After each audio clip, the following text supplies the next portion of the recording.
Dear friends and followers, welcome back to my channel and to a technical video about the Boeing 747 landing gear and what that's got to do with a bulldozer. Just a bit of advice before watching this video, you might want to check out my previous video about how do airplanes taxi, showing you how to steer an Airbus A320 on ground. Because to be fair, the steering system of an Airbus A320 is fairly much the same as the one of the Boeing 747, except for one key difference, which is the topic of today's video. So let's get started. Mexico 404 ground. Oddly enough, the gate is not available yet. Continue on Bravo and hold short of November. So as we look at the 747-400, you can see that she is a very long airplane, 70.7 meters in length and 64.9 meters of wingspan, not to mention her younger and even longer sister, the 747-8, but I'll come back to her in a minute. Now, a problem the 747 is facing from time to time at given airports is not just the length and wingspan, but her turning radius and width needed to perform a 180-degree turn. Now, with all systems working normal, and let's say we would have to do a backtrack to the end of the runway and then initiate a 180-degree turn to face the departure runway, the 747-400 needs a minimum pavement width of 46.6 meters that none of her tires get stuck in the grass at the side. That's already a problem, as most standard airport runways the 747 flies into are only 45 meters wide.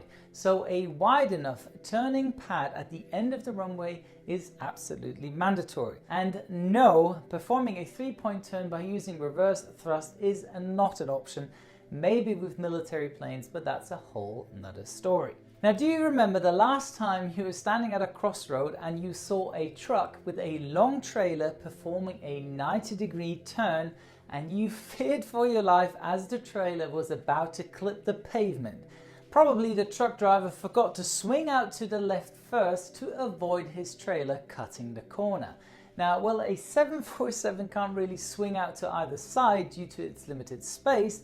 Instead, she comes with a pretty cool system, which is a feature only a few other wide-body airplanes have, the so-called body gear steering.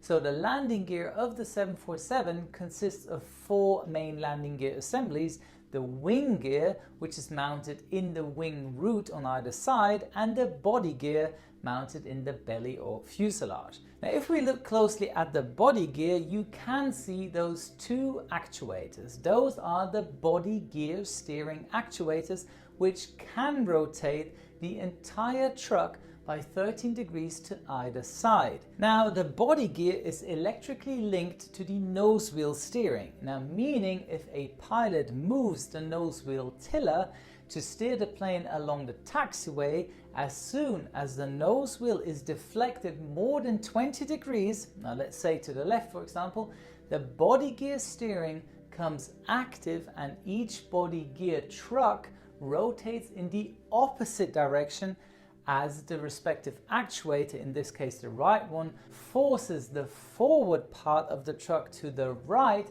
and the aft to the left, and obviously into the other direction, placing the tiller to the right. And doesn't that look like very much to the steering mechanism of a wheel bulldozer?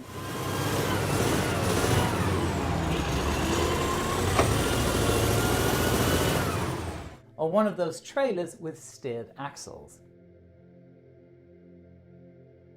The entire steering system, nose and body gear, is powered by a hydraulic system number 1. Now, interesting to know that prior to pushback, we request to pressurize the hydraulic system in accordance with ground staff. Now, why do we do that?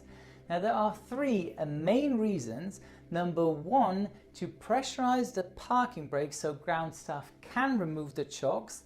Second, to have hydraulic pressure to perform the flight control check before engines start. And third, to have pressure on the steering system because as we commence pushback, a so-called steering pin is placed into the nose wheel strut, which will deactivate the nose wheel steering, but the tiller will still move in the cockpit if the pushback driver initiates a turn and rotates the nose wheel. Now, once it's beyond 20 degrees, the body steering becomes active and more or less aids the driver during pushback.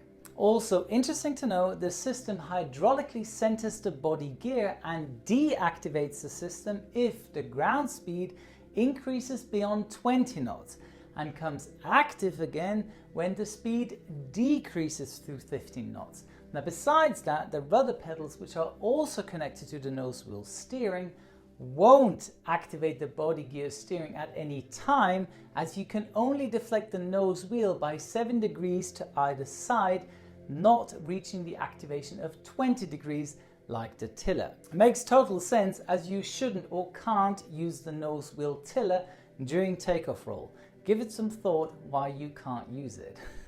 Now, you might question, how much difference can 13 degrees of body gear steering have on the turning radius? You will be surprised. Now, this animation here shows the center of turn point for a continuous turn with minimum thrust on all engines and no differential braking.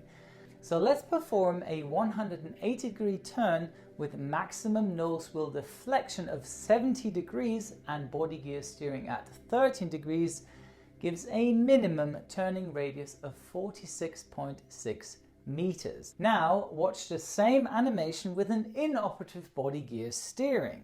No differential braking, but added thrust, otherwise the turn radius becomes even larger. 52 meters, that's 5.4 meters more. Now, I know it doesn't look much, but in some places that could ruin your day. Now, even worse are the numbers on the 747-8.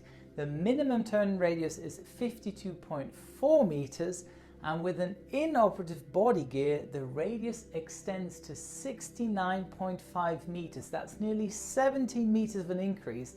That's a lot of extra space the Dash 8 needs, plus the longer fuselage and wingspan. Besides the better maneuver capability, it also reduces the amount of tire scrubbing. Now, if you think about it, a fully loaded 747-8 at a maximum taxi weight of 449 tons divided by 18 tires equals nearly 25 tons each tire has to withstand. So imagine the abrasion forces if the tires weren't aiding during the turn. Now, the cool thing about it is that Joe Sutter and his engineers were aware that the layout of the landing gear and the weight it had to distribute over the tires would cause a lot of torsion stress and abrasion. So he and his team were one of the first to put the body gear steering into place. So they did on the 747 prototype. I mean, imagine that, we're talking the 1960s. Interesting to know, on the Boeing 747-200, better known as the Classic, came with a body gear steering switch in the cockpit.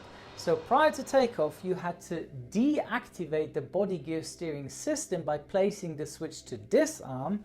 At the same time, the system checked if the body gear was locked and centered. Otherwise, a warning horn would sound on advancing thrust lever number 3 for takeoff, and even if you would have taken off, the landing gear lever would have been mechanically locked, so you couldn't retract the gear. Now, other planes using a similar technique are the Boeing 777s, but they can only rotate the most aft axle of the triplet. Also, the Airbus A380, they call it the body wheel steering, which also rotates the aft axle as the 777 does. Please comment below if you know other great steering system on planes. I hope you enjoyed today's video. By the way, this is one of the new shirts in the Captain Joe merchandise store, which will only be available until the end of March, before the next line of shirts will be released. The link will appear down here any second from now, or is in the description box. Thank you very much for your time. Don't forget to hit that subscribe button and activate the notification bell so you won't miss out upcoming videos. And don't forget, a good pilot is always learning. See you next week. Wishing you all the best, your Captain Joe.